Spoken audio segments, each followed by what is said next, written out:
Assalamualaikum warahmatullahi wabarakatuh.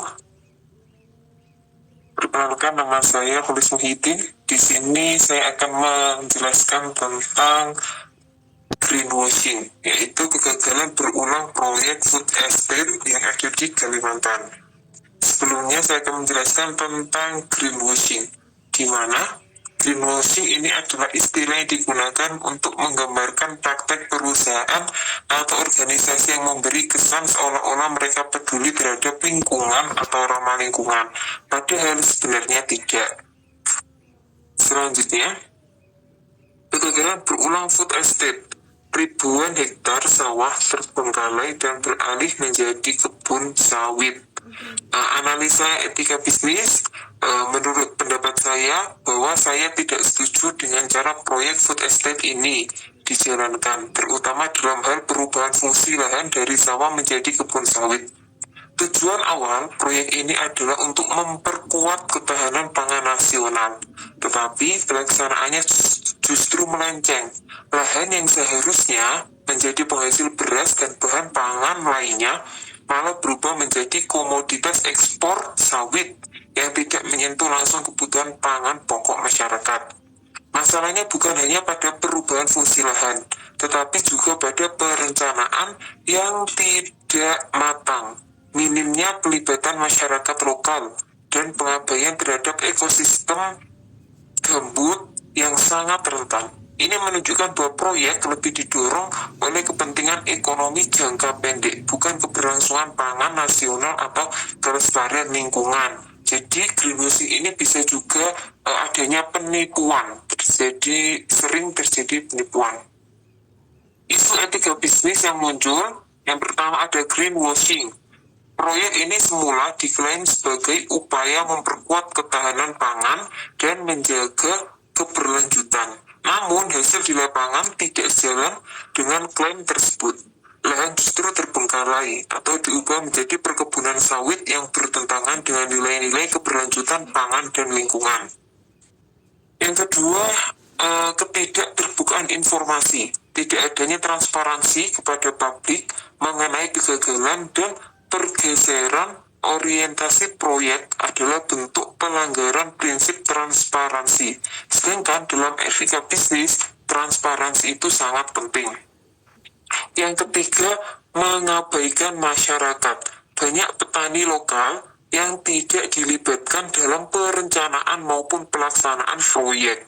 Ini bertentangan dengan prinsip fairness dan respect for stakeholder dalam etika bisnis. Sedangkan ketika kita tahu adanya proyek yang melibatkan pangan nasional, otomatis itu sangat melibatkan petani. Sedangkan di proyek ini tidak melibatkan petani sama sekali.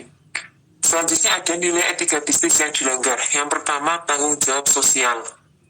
Proyek ini tidak bertanggung jawab terhadap lingkungan dan kesejahteraan petani lokal. Jadi proyek ini tidak adanya tanggung jawab dari yang mengerjakan. Yang kedua ada kejujuran atau integriti. Klaim proyek sebagai solusi pangan, namun berujung pada ekspansi sawit, menunjukkan tidak adanya integritas dalam implementasinya. Yang ketiga, keberlanjutan sustainability. Alih fungsi lahan gambut untuk sawit mempercepat kerusakan lingkungan dan gagal menciptakan sistem pangan berkelanjutan. Selanjutnya, rekomendasi penyesuaiannya. Yang pertama ada audit dan evaluasi menyeluruh, yaitu melakukan audit independen atas proyek yang telah berjalan. Yang kedua, evaluasi keberhasilan, kegagalan, dan dampak ekologis dan sosial secara transparan. Yang kedua, moratorium perubahan fungsi lahan. Dengan cara hentikan sementara pengalihan fungsi lahan sawah atau gambut. Yang kedua, kembalikan fungsi lahan sesuai dengan fungsi awal, yaitu pertanian pangan, sesuai dengan tujuan awal pelaksanaan proyek ini. Yang ketiga, ada libatkan masyarakat lokal dan petani. Dengan cara libatkan petani lokal dan masyarakat adat dalam perencanaan, pengambilan keputusan, dan pengelolaan lahan. Yang kedua, sediakan pelatihan dan teknologi pertanian berkelanjutan. Yang keempat, penegakan aturan lingkungan.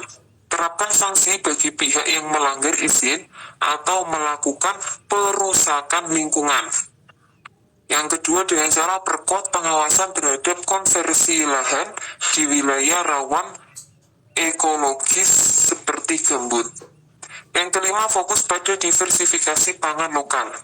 Jangan hanya berfokus pada komoditas besar, beras atau sawit, tetapi kembangkan tanaman pangan lokal yang sesuai dengan kondisi ekologi daerah seperti sagu, jagung, atau hortikultura. Yang terakhir, transparansi dan pelaporan publik. Dengan mewajibkan pemerintah dan mitra swasta untuk membuat laporan berkala kepada publik tentang capaian, kendala, dan rencana tindak lanjut proyek. Terima kasih, demikian presentasi dari saya. Selebihnya, saya mohon maaf. Wassalamualaikum warahmatullahi wabarakatuh.